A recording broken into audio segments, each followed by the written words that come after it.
Carlos Fernando Andrade é da chapa 01 e ele é candidato a conselheiro nacional do CAU, do Conselho de Arquitetura e Urbanismo. Eu queria saber as propostas da sua chapa no âmbito nacional. O que o senhor acha que a chapa considera prioridade a ser enfrentada após a posse no dia 1º de janeiro de 2018?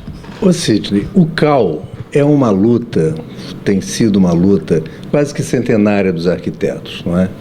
E foi uma vitória recente, nós estamos entrando na 3ª gestão, né? Quer dizer, praticamente começando a construção do CAU, e apesar de ser uma luta centenária e tão antiga e tão veemente que foi, na verdade, a lei que criou o CAU, ela tem uma série de problemas, né? Então, entender esses problemas, a forma como ela foi feita e como precisa ser, vou chamar de consertada, né? Nos dois sentidos até, né? É que eu acho que é a tarefa número 1 que a gente tem que fazer quando chegar em Brasília, inclusive na questão de representatividade federal, né? Nós todos sabemos como é que é feito o Congresso Nacional, por exemplo. Por mais que ele tenha lá seus problemas de proporcionalidade, a gente sabe que o Senado corrige, não é, essa questão da Câmara, mas nós não temos isso. Nós temos uma representação que é um representante por Estado. Não é?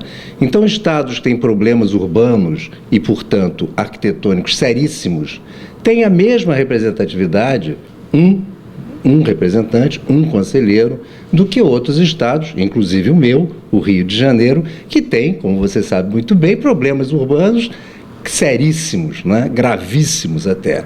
Então, isso é algo que não estou discutindo a questão de mérito, ou seja, se nós temos mais ou menos, né, direito a estar representando os arquitetos, não é isso, né? Nós temos, pelo contrário, uma massa crítica, né, e problemas, evidentemente, que outros estados não têm nem condição de sentir, portanto, muito menos de apontar. Então, essa questão da representatividade, eu acho que é uma questão importante que tem que ser enfrentada logo. E outros problemas que, no decorrer da nossa entrevista, nós vamos tratar, que é um problema que o Sidney já colocou muito bem, que é o CAU voltar a ser um instrumento de controle da sociedade sobre a profissão, mas não sobre os profissionais, mas sobre esse exercício, principalmente o exercício ilegal da profissão. Falemos então de um dos primeiros problemas que aflige muita gente, mercado de trabalho. O que é possível fazer no âmbito nacional? O que se pode fazer concretamente em benefício da ampliação do mercado de trabalho para os arquitetos? Aflige, e acho que afligirá cada vez mais, na medida em que, não é, nós temos uma profissão se expandindo numericamente, o número de escolas aumentou exponencialmente, não é? Portanto, o número de profissionais que vão entrando no mercado também aumenta significativamente. E, por outro lado, nós temos uma crise econômica seríssima e que se reflete imediatamente nas cidades, não é? Então, eu acho que um dos problemas fundamentais e das tarefas fundamentais do CAU será mostrar para a sociedade o tipo de contribuição que o arquiteto pode dar e que não é mais aquela contribuição, ainda que se mantenha glamurosa, ela não é exclusivamente glamurosa, né? Nós temos que chegar no dia a dia da população.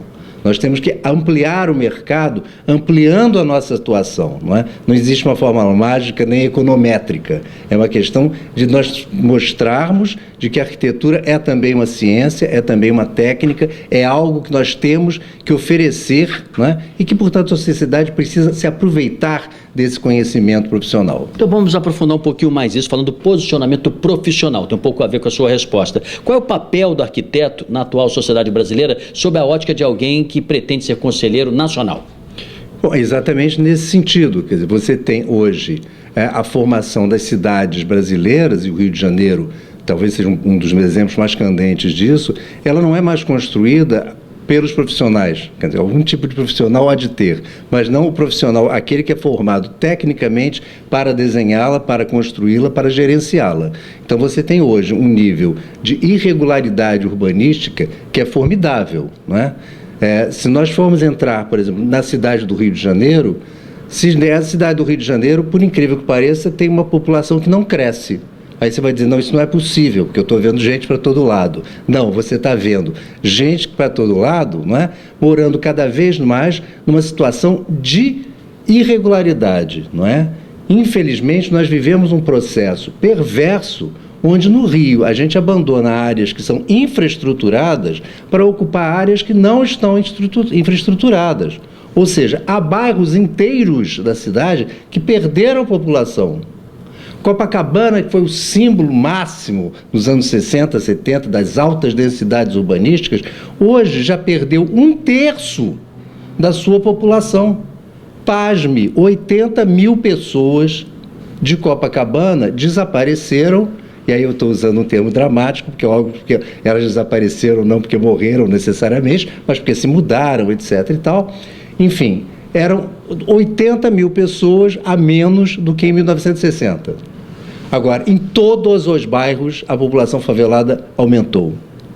Então, é evidente que, se nós não entendermos que a arquitetura tem a ver com isso, e nós temos uma profissão que tem uma duplicidade de nomes, nós somos arquitetos e urbanistas, não é? E que essa é uma contribuição fundamental nesse momento, seja em termos até do importante arcabouço legal que nós conseguimos construir, por exemplo, o Estatuto das Cidades é algo extremamente meritório, não é? A lei que obriga os municípios a fazerem planos diretores é altamente meritória. No entanto, não é? Poucos fizeram e muito pouco do Estatuto da Cidade foi efetivamente regulamentado. E como é que fica, não é o lado glamuroso, mas fundamental, essencial na vida do arquiteto, que é a criação, espaço para a criatividade dele. O que pode ser feito para se abrir espaços para os arquitetos proporem novos projetos? Bom, exatamente, existe a criação, mas eu gostaria de frisar que essa criação do arquiteto já não é mais aquela coisa de que ele tira do papel, a partir da sua ideia, uma ideia genial, não é? Ele pode ser genial, sim, na medida em que ele cumpre genialmente aquilo que a sociedade precisa. E é nessa hora, não é, Sidney, que se falou a questão dos concursos, por exemplo, não é? Mas romper, por exemplo, com os entraves burocráticos que a gente tem, que são enormes. Não é? Nós somos talvez das poucas profissões do Brasil onde eu tenho que provar e ser aprovado a cada trabalho que eu faço. Você imagine um médico que vai operar uma garganta e aí ele faz um projeto da operação, ou um relatório, eu não sei como seria isso, e ele leva à Secretaria de Saúde e pede permissão para operar a garganta daquela maneira. Não é? Então, esse absurdo, que todo mundo entendeu que é um absurdo, os arquitetos passam por isso diariamente, ao ter que não só, não é, cumprir um código de obras, que nós obviamente somos obrigados a conhecer, mas a submeter a outro profissional, nem sempre arquiteto às vezes, não é, o projeto que nós gostaríamos de fazer. Não é? Então, nós temos problemas de legislação, e no Rio de Janeiro, então, isso é brutal, extremamente engessadora, não é? Quase todos os projetos, vocês podem reparar, são iguais, não é?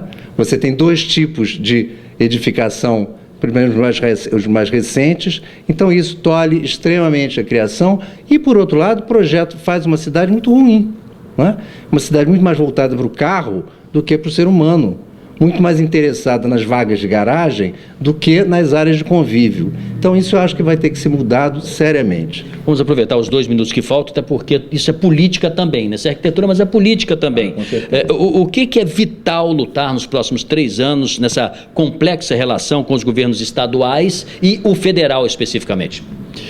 Bom, acho que nos 3 casos é exatamente demonstrar, né, que a arquitetura existe, que ela é um instrumento de melhoria da qualidade de vida e que ela não é só uma questão, é importante, beleza é fundamental, né, já diria o poeta, mas ela é necessária, certamente, mas não é suficiente. Então, quando você fala, por exemplo, que acabou de sair esse índice, que a Rocinha tem um índice imenso de tuberculose, talvez o mais alto índice de tuberculose, estamos falando do quê? Estamos falando de habitação saudável. Na verdade, o que não existe na Rocinha é ventilação e iluminação. Há um número imenso de cômodos habitáveis sem janela, né? Então, você mostrar isso e desenvolver isso, não só junto aos governos, mas também junto à população, mas principalmente aos governos, ou seja, a questão da irregularidade, né? A questão de bons projetos, que não se discute mais, até nas políticas oficiais. Na Minha Casa Minha Vida, por exemplo, do ponto de vista de projeto, é um horror. Do ponto de vista arquitetônico, é um desastre, não é? Não estou discutindo o mérito como política habitacional, né? Mas do ponto de vista da arquitetura foi muito ruim. Então, mostrar isso, discutir isso, é fundamental que nós tenhamos um conselho à altura dos nossos problemas. Agradeço muito a sua participação. Obrigado pela entrevista. Agradeço.